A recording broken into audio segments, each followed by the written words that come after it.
You good? Yep, good. Hi everyone, Tori Day. It's another beautiful day end. For those who know me, it's about, should I say transfer of knowledge? I always want to learn Knowledge and sharing. not just learn, but whatever I learn, I want to make sure people for my community benefit from. That's the reason why I spend time talking to people.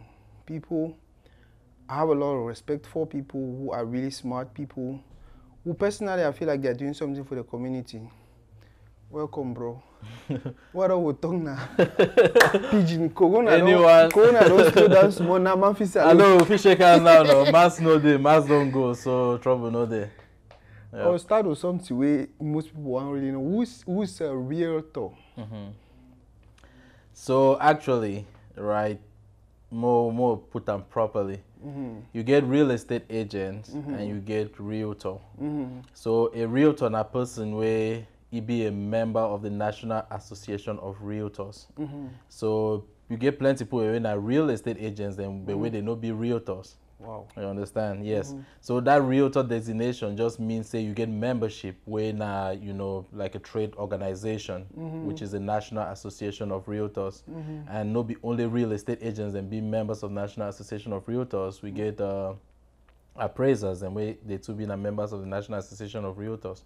So a lot of people they just talk say I be realtor. A lot of people identify themselves say they be realtor. But if you want to really look, I mean the real sense of the word, realtor na a person where he be a member of that trade organization. So what's the difference between you say real estate agent and a realtor? Like what's the small difference? Sure. So real estate agents, a lot of people they engage in real estate activities, right? So certain places and they or certain other activities and they where you probably really don't need you for get a real estate license, right? So people they more just say like for apartment complexes when you go in, you meet up manager for apartment complex, he help you, you sign lease and all that stuff. They engage in a real estate activity, but they not be necessarily realtors, just simply based on the fact say they not be members into that trade body. Wow. So now the simplest difference that, Okay, now I'm going to go for the beginning. Tell us about you. Okay, very good question. If I start talk about me, we will be here all day. Their names, which are you come out and that's more. Absolutely. My name is DNdi Fonyen. I be Cameroonian originally. I be a Bakwa boy. I grew up for Bamenda. Born in Limbe, but I grew up for Bamenda actually. And I don't be US now more than 15 years. And obviously I don't go school, my training being for accounting. So now it's that way I go school for go do accounting and management. And now it's that way my career be mostly be. Before I actually transition into real estate full time, I will be an IT auditor. So, most things along the line of accounting, audits, now my area of expertise that. So now it's that what I don't do professionally. And right now on the personal side, I be married, happily married with 2 boys. I get 2 picking them. And yesterday we just celebrated my 9th year anniversary. So yeah, in a nutshell, I mean that. All fine man with smart and hardworking be married. And fine woman then too, they be smart and hardworking too, they be married. So you don't already tell me who a realtor is. So just tell us a little bit more about what a realtor does. Sure. So I know, we try to clear the air previously about real estate agent, realtor. We'll use the term interchangeably just so it be simple and we feel really understand ourselves, right? So with realtor, or in my capacity as a real estate agent or a realtor, what I do primarily now for help people then where they transition in life, right? So you either want to buy a house, you either want to sell a house for one reason or the other. And in that space where I play. So if you want to sell your house, you contact me as your real estate agent. I will help you for market that property. I put them for market, I give you more exposures for customers and for be able to see that your house, right? And then on the other hand, if you want to buy a house too, my job too as an agent now for take you around, give you exposure to properties then where they be listed for sale.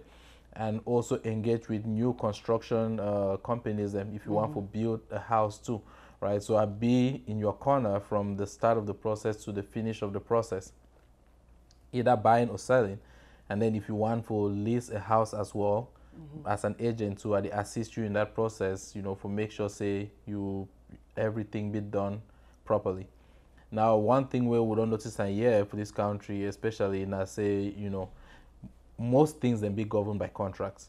So if understand which way they engage in, it be to your disadvantage, right? So it helps for get somebody, a professional on your side, we will help you for be able to make sure say those contracts and be reviewed properly, and then before you really engage, you get a fair understanding of which way they engage in.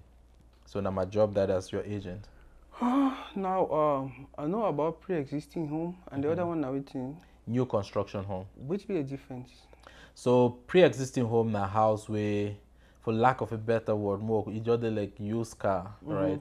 So you get new motor, brand new motor, and you get old motor, like second hand, more important. So second hand house.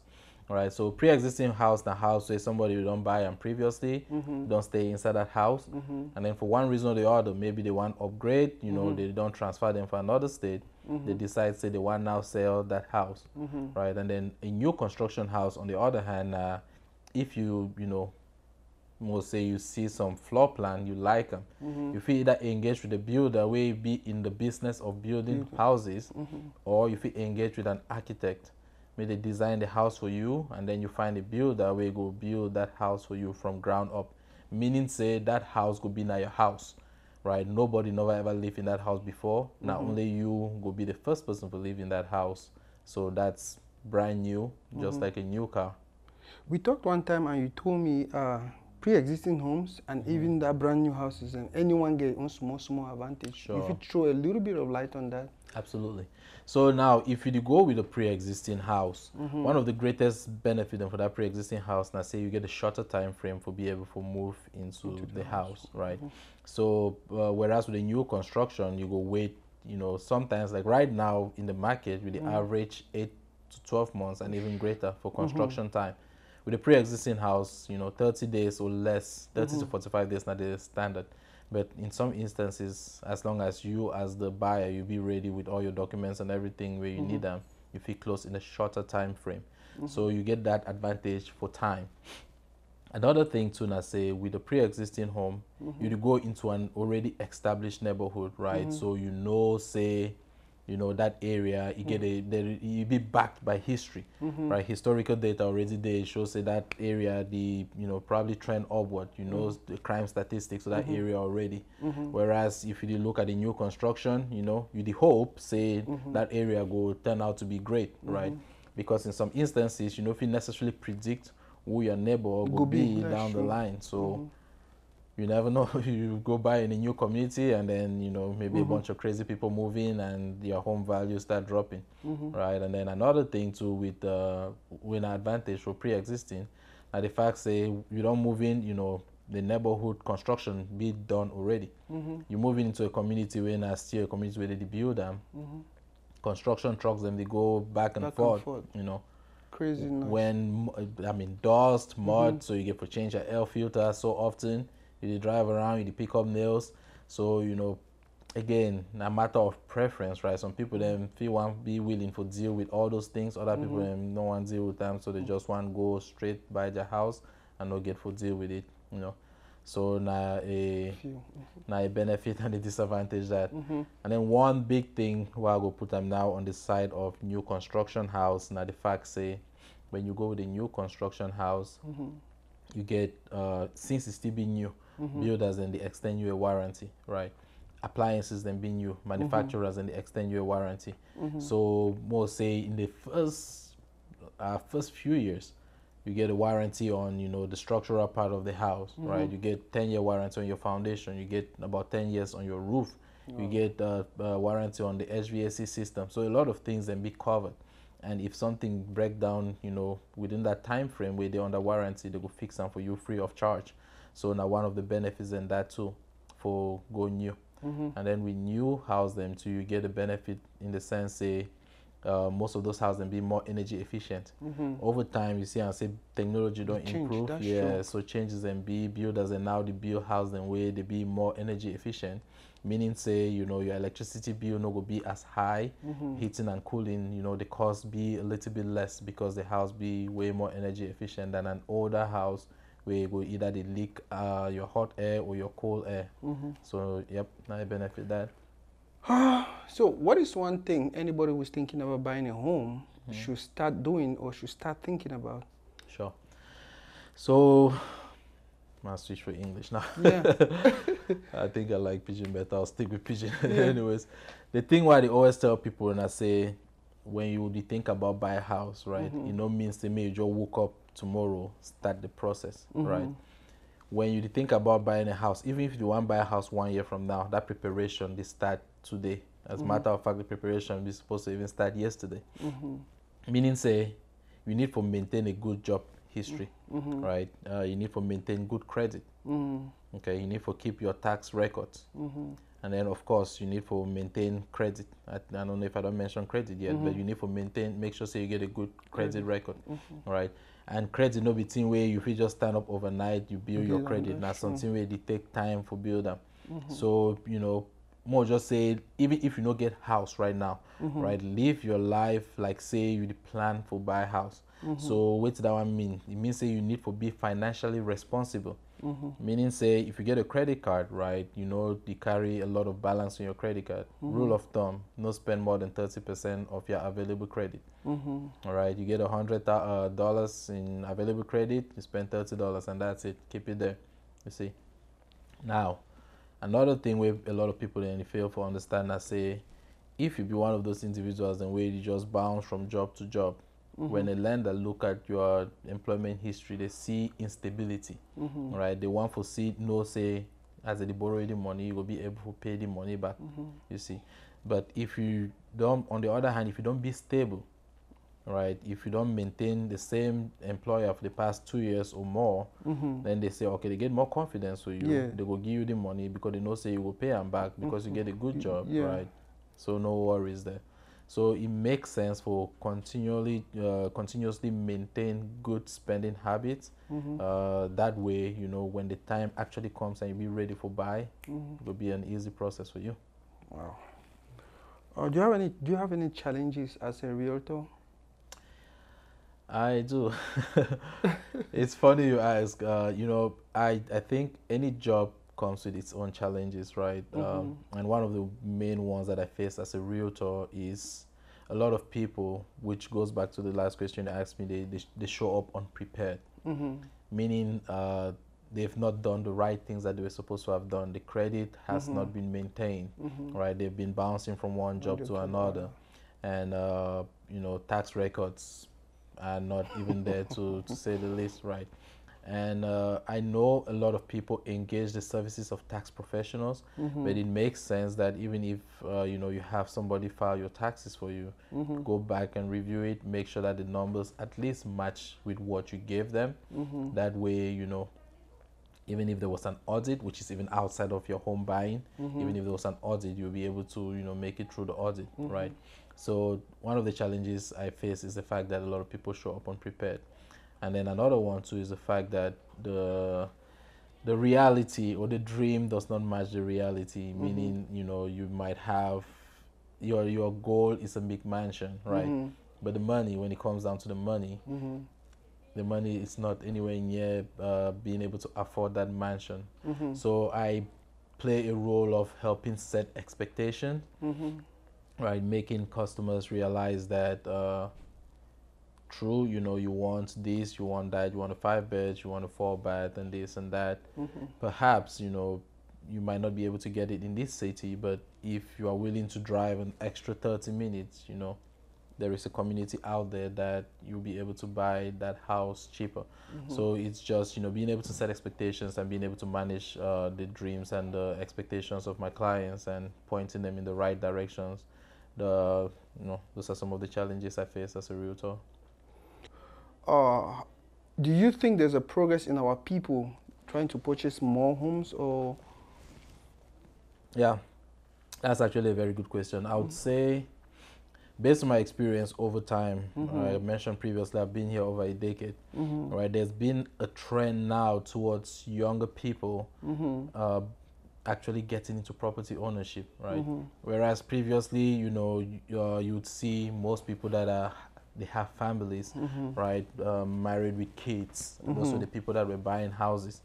But now you find people right out of college, you know, with their first job, they are starting to contact me and say, hey, you know, I'm thinking about buying a house. What do I need to do to get myself ready? Right? That's a trend that I didn't used to see previously, but it's something to be encouraged. You know, thinking about starting early, even if it's a starter home, at least, you know, you have a starter home which you can in turn, when your family grows, put the starter home as a rental and buy something that is even bigger, right?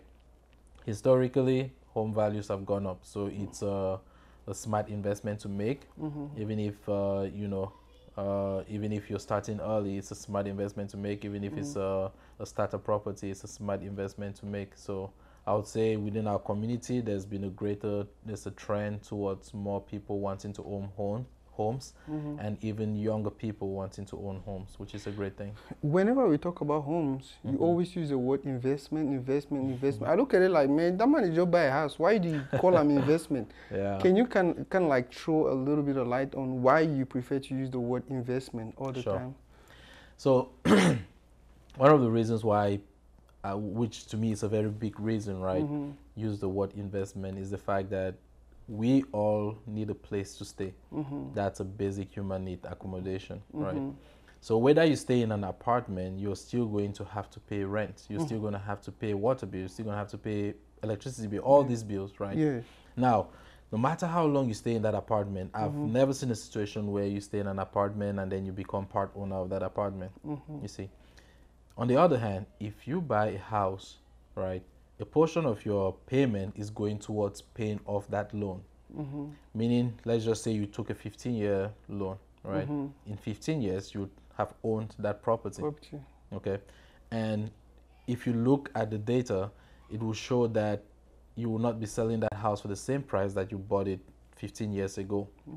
Right? So historically, home values have appreciated. Okay?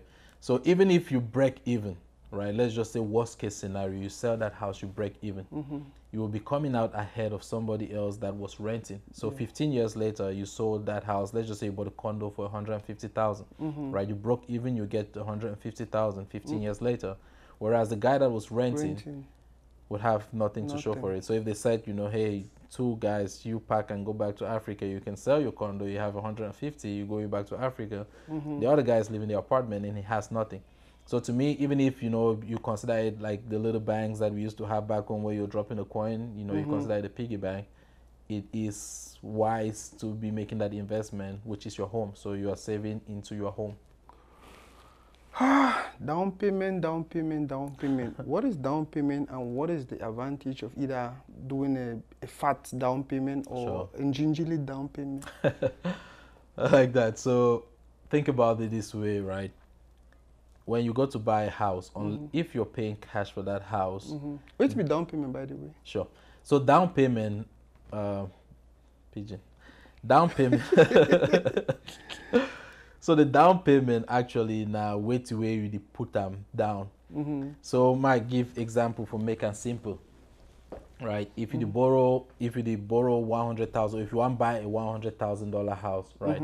And then they say your down payment at 3.5%, right? It means say the expectation I say you will bring 3,500, right?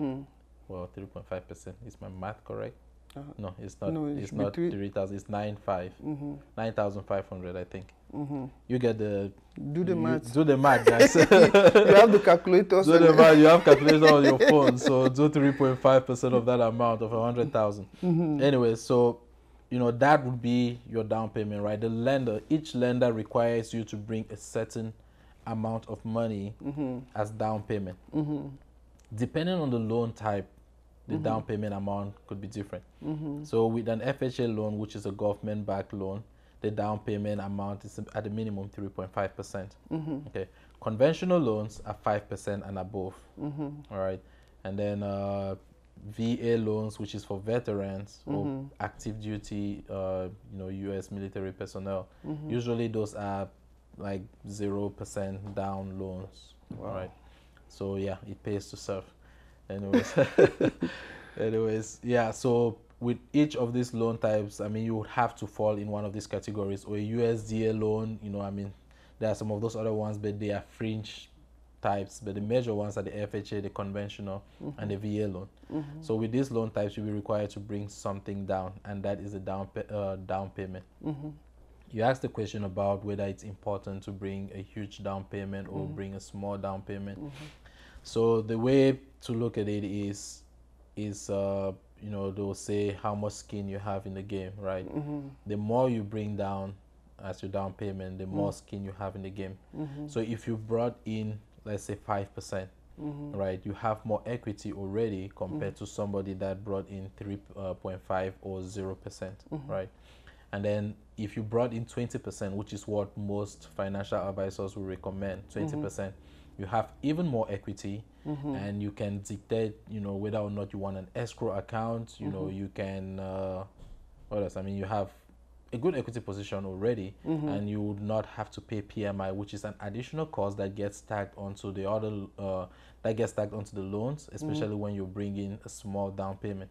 So it helps to bring a greater amount because you go in with a great equity position. It's going to take you less time to pay off the loan, and then above all, it will be less costly for you to maintain the loan over time. Wow, more direct, more. Do you listen to Cameroonian songs? Yeah, I do. Do you have a favorite Cameroonian artist? So I would be honest, I haven't listened to Cameroonian music for quite some time now. I actually have one of my classmates that is a musician back home, called him Petit Champion. Shout out to Petit Champion. It's my classmate. We went to secondary school together, so that I can say I follow his music, all along. But in terms of listening to Cameroonian songs, it's mostly retro, the older Makossa music. But at least you don't hear "We proud of who we are." Yes. Yes, I don't hear "We proud of who we are." Beautiful song. That's an awesome song. Yeah. What do you like about the song? I think the cultural display is really awesome. Of course, I'm proud of who I am. I'm proud. I mean that boy, 100%, right? So, I know the shameful talks how I come out, and I really like when culture is displayed, with pride and boldness, right? It doesn't make sense to continually assimilate. You have to maintain your identity and, continue to represent your own culture. That diversity be very, very important. Absolutely. I noticed that in your dressing. You always wear outfit the way, I don't know if you do that intentionally or what is the purpose. You always dress some way. Any person will look at you will know, say, okay, maybe. Do you do that intentionally to put out a message, or you just dress that way? Well, I would say it's intentional, right? I've been mistaken several times for, not being Cameroonian, right? I don't know why. Light-skinned guy, maybe for the sake of the fact that I'm light-skinned, people think I'm not Cameroonian, whatever the reason might be. But again, that my upbringing was African, 100% Cameroonian, right? And no matter, despite the fact that I've been here in a few years, as a matter of fact, I would have been out of my country longer than I was in Cameroon, right? But I think that it's very important to maintain that identity. My name itself, my name is a very strong African name, right? Usually I just say Dan, because that's how they called me growing up. But, Abamukong, that's my first name, Abamukong Zifonyen. And, it's easy to say, but when you look at it, it's not very easy on paper. But anyways, all that to say that, I purposely make sure that when I'm out on business, right? Same way you go to the hospital, or if you're driving around and you see somebody in scrubs, you have no doubt that that individual is a medical personnel, right? So when I am out, I consider my uniform. So I dress in my African regalia. It's my own uniform, right? No matter where I am, as long as I'm in business, this is my business attire. It's not a three-piece suit. This is how I like to represent myself. And back in the day, Senghor used to dress African, right? He took pride in his culture. So I'm taking pride in my culture as well, and you know, this is how you're always gonna see me, guys. Very, in the very corner important. office. You're making me feel like I wear jean, I wear this. So nothing to feel bad about, bro. wait to be one advice. I want you to look into that camera. One advice we give our people about buying homes. So the one advice I'll give my people about buying homes now, first, guys, buying homes is very important, right? I understand, say a lot of we come here with the intention, say at some point we will go back to our home country. But even if now your plan that, it will take you some time for be able to go back. Understand?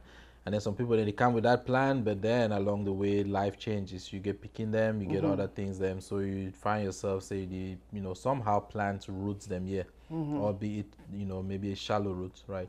So it makes sense, like I don't previously talk, for buy house.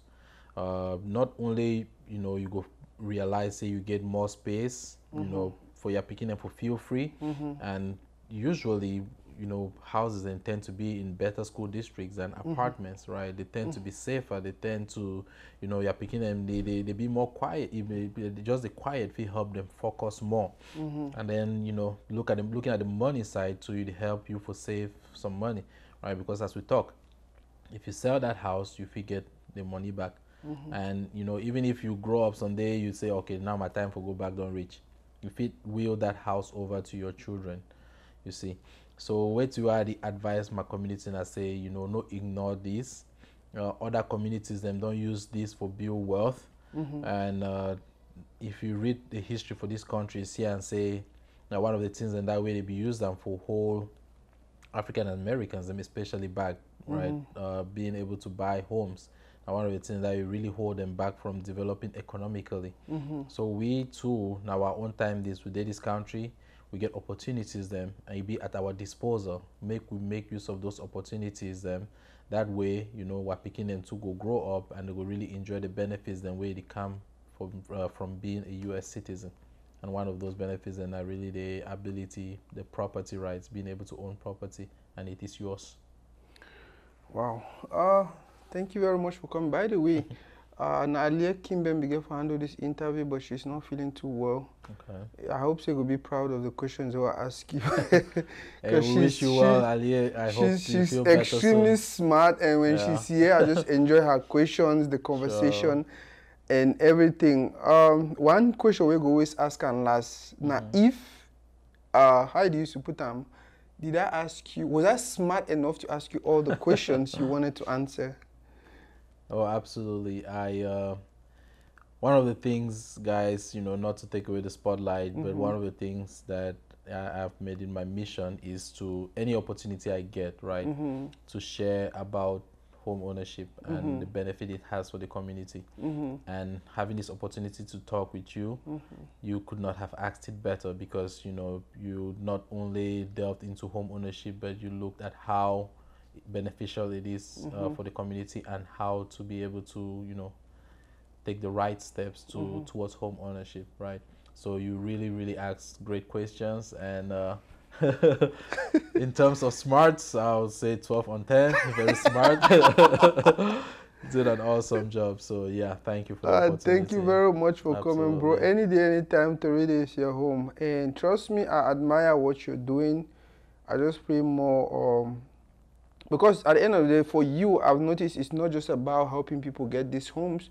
You actually share knowledge. When people call you for consultation, do you charge them anything? Another question I was supposed to ask is like, if somebody is, let's say I'm dealing with another realtor, right? Is it possible to just reach out to you if I have consent? Sure. Yeah, so if you're already obligated to another realtor, right, that's totally fine. The way I approach it is, well, let's go back. I've had situations where people have reached out to me, they are engaged with another realtor, have a contract signed and everything, and for some reason they're not necessarily satisfied with the services that they're getting from the other realtor, right? At that point, there is nothing that can be done. you know, you're already obligated. So on my part, the way I look at it is, I have the knowledge, right? If I can help you be able to get your house, right, even if I'm not going to get paid in that process, I'm still going to help you. You see, because the benefits of you getting that house far outweigh any money that I'm going to make. You see, and also, you know, I think it's very important that you know, knowledge is shared. All right, it doesn't pay that you have the knowledge and you're not you keep it to yourself. It doesn't it does nobody any good, which is one of the reasons why I charge nobody any fees for consultation. Even if you're going to use me or you're not going to use me, it's totally fine. All right, reach out to me anytime, guys. Reach out to me, you know. Contact info. Yeah, I will be more than happy to answer any questions you have and help you get you on the way towards your home buying. Tell us about your social media and your contact information. Oh, absolutely. Well, you can find me on Facebook, Agent Dan. Man, how do I even put it? my Facebook handle is a little bit long, but you can find me on Facebook, Abamukong, DNdi. That's me on Facebook, Abamukong. DNdi, that's me on Facebook. On Instagram at Agent Dan TX. So Agent Dan TX, that's me. And then I think those are the only two social media email stuff. And you have a phone number? My email address is agentdantx@gmail.com. The TX is Texas, right? Abbreviation for Texas. So agentdantx@gmail.com. My phone number is 301-728-9879. So 301-728-9879. Call me, guys. Text me. Ask your questions. I'm available, right? Except when I'm not available. Man, thank you very much for coming. We hope to have you when Aliye comes back. Absolutely, and I'm definitely looking forward. If any day, anytime you feel like you need our services, just let us know. Now the small story that we get on for today. I hope at least you don't learn something, because again, I don't learn.